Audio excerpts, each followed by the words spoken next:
L'Europe de demain, elle ne sera pas née de la démocratie, c'est absolument certain.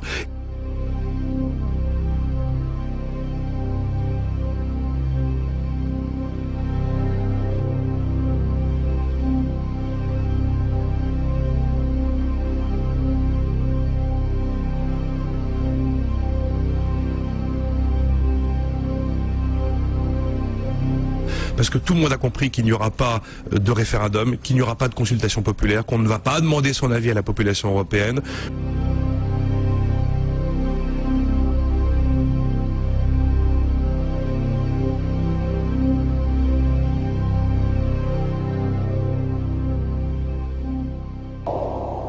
It is really puzzling to me that having just buried one monster, the Soviet Union, another remarkably similar one, the European Union, is being built. Exactly what is the European Union? Perhaps by examining the Soviet version we can get the answer.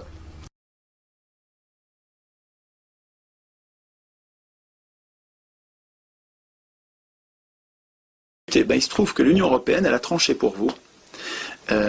Vous n'avez pas eu voix au chapitre. On a mis en place en 1957, avec le traité de Rome, on a mis en place un système de façon assez astucieuse, puisque pendant toutes les premières années, pendant 20 ans, 25 ans, on n'a pas appliqué le traité de Rome. On l'a mis en place et on ne l'a pas appliqué. Alors les gens se sont... Au début, ils étaient très méfiants. Mendes France vitupérait ce traité en disant c'est pas bien du tout, on va perdre notre souveraineté, il y a beaucoup à perdre à ce traité. Et puis finalement, avec les années, comme on voyait que ça changeait rien, on était protectionniste, on était nationaliste, on avait le contrôle de notre monnaie, ce traité ne changeait rien à notre vie finalement. Il y avait un contrôle d'échange, il y avait notre monnaie, il n'y avait pas de libre-échange, finalement ce traité prévoyait des choses qui n'étaient pas appliquées, on a baissé la garde et on ne s'est pas méfié. Et puis dans les années 80, sans rien dire à personne, ils ont activé le traité de Rome, ils ont commencé à l'appliquer. Ils ont commencé à appliquer le libre-échange, à libéraliser les capitaux, les mouvements de capitaux, à permettre le libre établissement de n'importe quelle entreprise dans n'importe quel État. Donc ils ont commencé à permettre la mise en place de la concurrence de tous contre tous. Et nous, on était endormis, on avait relâché notre vigilance. Et à chaque fois qu'il y avait des militants valeureux qui protestaient, on leur envoyait dans les dents, mais attendez, vous protestez contre quelque chose qui est écrit depuis 57. Et il est du droit normal d'un gouvernement et d'un parlement que de renoncer au bénéfice d'une entité plus importante, en l'occurrence l'Europe, à tel ou tel aspect de ses compétences. Ce n'est pas dit de sa souveraineté. Cela se produit depuis 1957, c'est-à-dire depuis le traité de Rome. C'est très astucieux quand même, très astucieux. Mettre en place le système par petits pas, progressif, les gens voient rien, ou ils voient, mais bon, c'est pas suffisamment grave pour se soulever, et puis au bout du compte, vous avez une machine épouvantable qui s'est mise en place.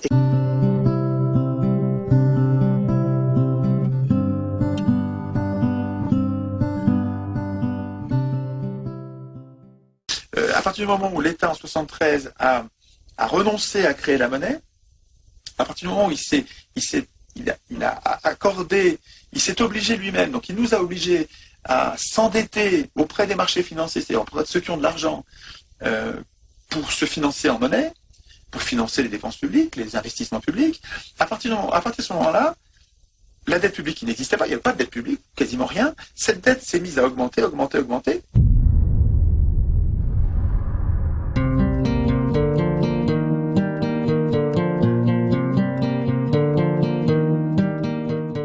La vraie raison du surendettement de la France, ça n'est pas son système de protection sociale, ça n'est pas ses services publics, c'est en réalité la loi de 1973. Si on ne s'occupe pas de la création monétaire, on fait que gesticuler.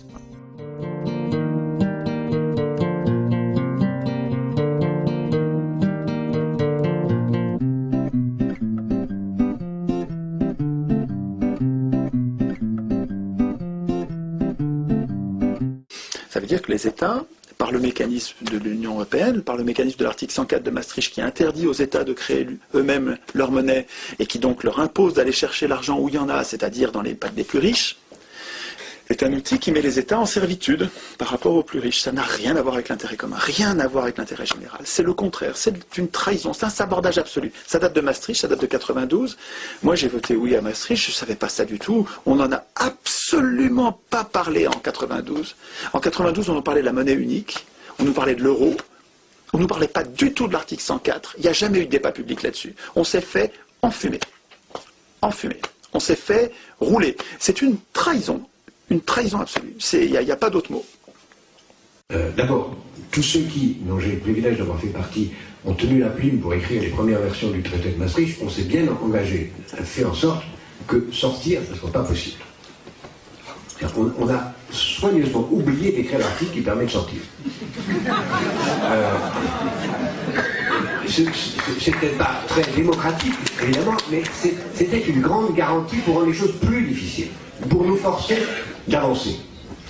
Corruption was built into the Soviet system from top down, and so it is in the EU.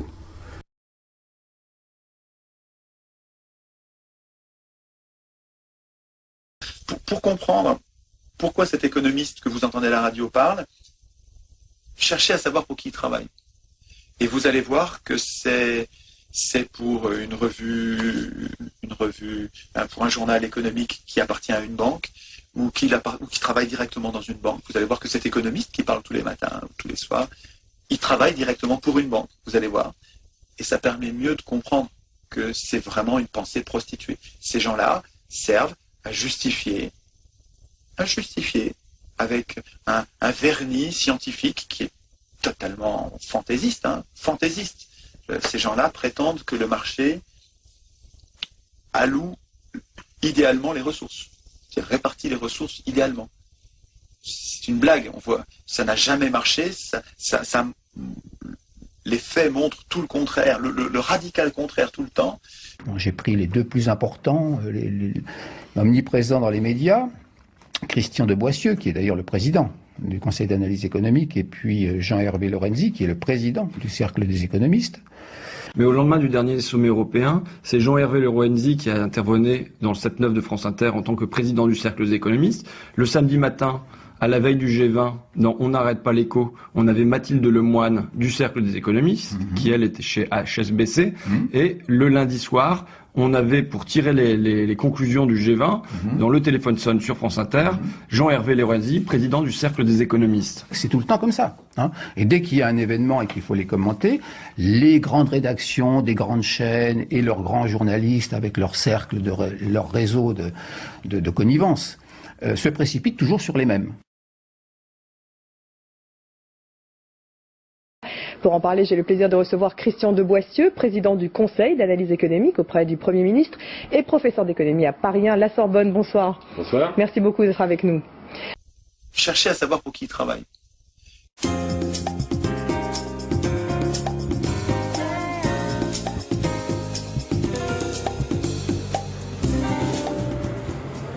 Je pense que la persistance du chômage, malgré la reprise de la croissance... Cherchez à savoir pour qui il travaille. Christian de Boissieu, bonjour. Je rappelle que vous êtes président du Conseil d'analyse économique et que vous conseillez à ce titre le Premier ministre. Vous ne devez pas chômer d'ailleurs ces jours-ci. Cherchez à savoir pour qui il travaille. Peut-être que les gens se mettraient à réfléchir à deux fois si on leur disait que, par ailleurs, Christian de Boissieu préside la commission des activités financières de la Principauté de Monaco, qui est quand même un authentique paradis fiscal, préside le conseil scientifique de CO Eurexecode, qui regroupe près de 80 entreprises représentant 1900 milliards d'euros à la fois dans le secteur industriel et dans le secteur bancaire, conseiller économique d'un fonds spéculatif, un hedge fund, etc., etc. Jean-Hervé Lorenzi, président du Cercle des économistes, invité du Zoom ce matin. Cherchez à savoir pour qui il travaille.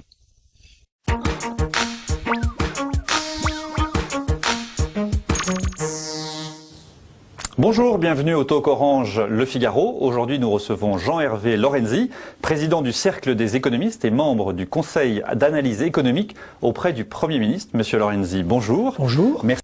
Cherchez à savoir pour qui il travaille. L'ensemble des problèmes d'humanité, on se demande comment est-ce qu'il y a un problème d'humanité qui n'est pas en fait à l'origine, l'origine n'est pas la création de l'euro. Cherchez à savoir pour qui il travaille.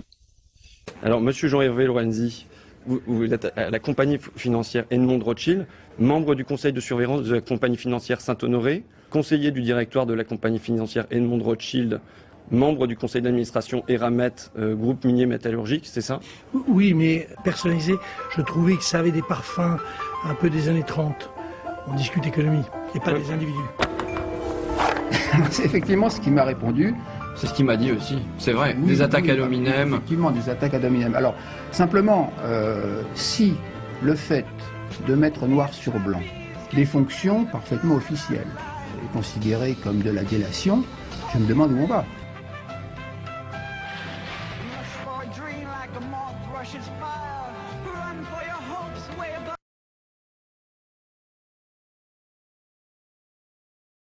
Je regardais la composition du conseil scientifique de l'autorité des marchés financiers, oui, dans lequel il y a un certain nombre d'économistes de banque. Alors, il y a Patrick Artus de Natixis, Olivier Davan de DPA Invest, Olivier Garnet de la Société Générale, Ruben Lee de Oxford Finance Brooks, ainsi de suite.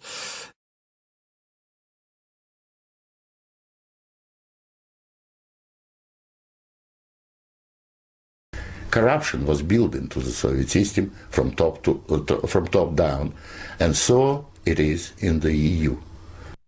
J'ai toujours été un Européen convaincu depuis l'origine. Mais certains vont me dire, vous êtes nationaliste, vous êtes contre l'Europe.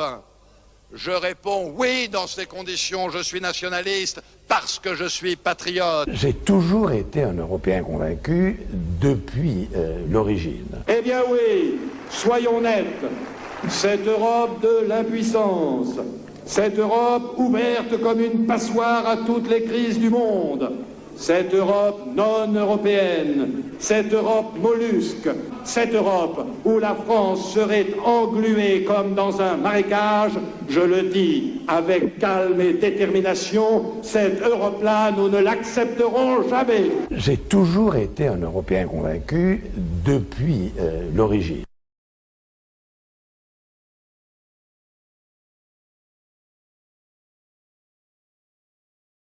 Et la solution est évidemment, utopiquement, et nous la partageons tous, une démocratie mondiale, un gouvernement mondial qui aurait les moyens de financer ses infrastructures. Aux États-Unis, à l'Europe, à l'ensemble des pays de la planète, de se doter d'une gouvernance mondiale dont nous voyons aujourd'hui qu'elle est essentielle pour résoudre les grands problèmes d'environnement. Et Barack Obama est engagé sur ces questions d'environnement. Il veut signer le protocole de Kyoto. Ouais. Eh bien, nous avons besoin de cette gouvernance mondiale. Alors jamais la nécessité d'un nouvel ordre international n'a paru aussi nécessaire autour de trois principes que nous portons depuis des années.